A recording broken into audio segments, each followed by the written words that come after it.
রহমানির রাহিম। আজকে বলবো তাকদীর সম্পর্কে। অনেক ওয়াজে মাহফিলে বিভিন্ন গ্রন্থে তাকদীর নিয়ে মানুষ হতাশাগ্রস্ত হয় এবং হতাশায় ভোগে। তাকদীর নিয়ে অনেক কথা বলা হয়। আল্লাহ রাব্বুল আলামিন তাকদীর লিপিবদ্ধ করে রেখেছেন, সেটাকে না বিশ্বাস করলে কুফর। তাকদীরটা কি? তাকদীর ভালো মন্দ বিশ্বাস করতে হবে। এখন কথা হলো, আল্লাহ রাব্বুল আলামিন তাকদীর কিভাবে লিখেছেন? আল্লাহ তাআলা যা কিছু লিখেছেন তা ঘটবে, এটা কেউ খণ্ডাতে পারবে না।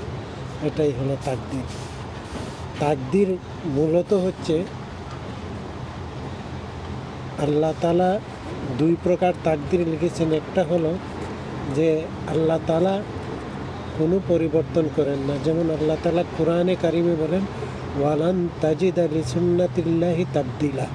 মানে সুন্নত দ্বারা বলা হয়েছে যে আল্লাহর বিধিবিধান, অর্থাৎ কোনো পৃথিবীর বা কোনো শক্তি নাই, মহাশক্তি নাই যে আল্লাহর বিধানকে লঙ্ঘন করে। এমনকি আল্লাহ তাআলা নিজেও তার বিধানকে লঙ্ঘন করেন না। সুতরাং বুঝতে হবে, যে সমস্ত বিধান আল্লাহ তাআলা লিখে দিয়েছেন সেটাই হলো মানুষের তাকদীর। অর্থাৎ তাকদীরে আল্লাহ তাআলা লিখে দিয়েছেন কিছু। আল্লাহ তাআলা মানুষকে যেমন রিজিক পাবে, কারা কারা পাবে সেটাও আল্লাহ তাআলা লিপিবদ্ধ করে দিয়েছেন।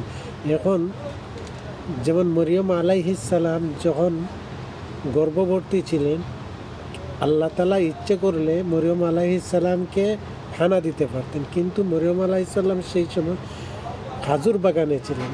খাজুর বাগানে থাকার পর আল্লাহ তাআলা কি বলেছেন যে মরিয়ম আলাইহিস সালামকে খাজুর গাছে খাজুরের ডাল ধরে জাকার দিতে, এখন জারা দিতে। খাজুর কিন্তু জারা দিলে পড়ে না ভাই। তারপরও মরিয়ম আলাইহিস সালামকে আল্লাহ তাআলা নির্দেশ দিয়েছেন যে তুমি খাজুরের ডাল ধরে জারা দাও, তাহলে নিচে খাজুর পড়বে আর সেই খাজুর খেয়ে তোমার ক্ষুধা নিবারণ হবে। এটা হলো তাকদীর। তাকদীর হলো কি?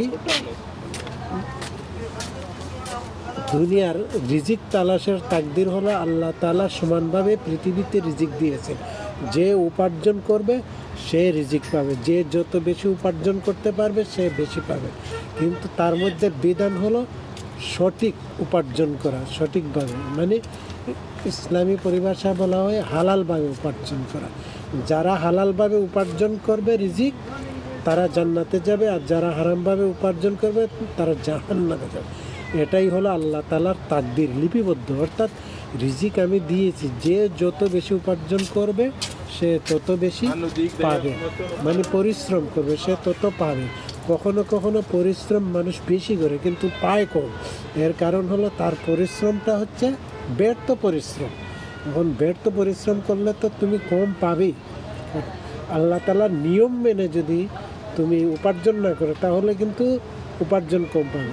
আমরা ধনী মুসলমানরা ধনী হওয়াকে মন্দ বলে। আসলে আল্লাহ তাআলা কি চান? মানুষ ধনী হতে।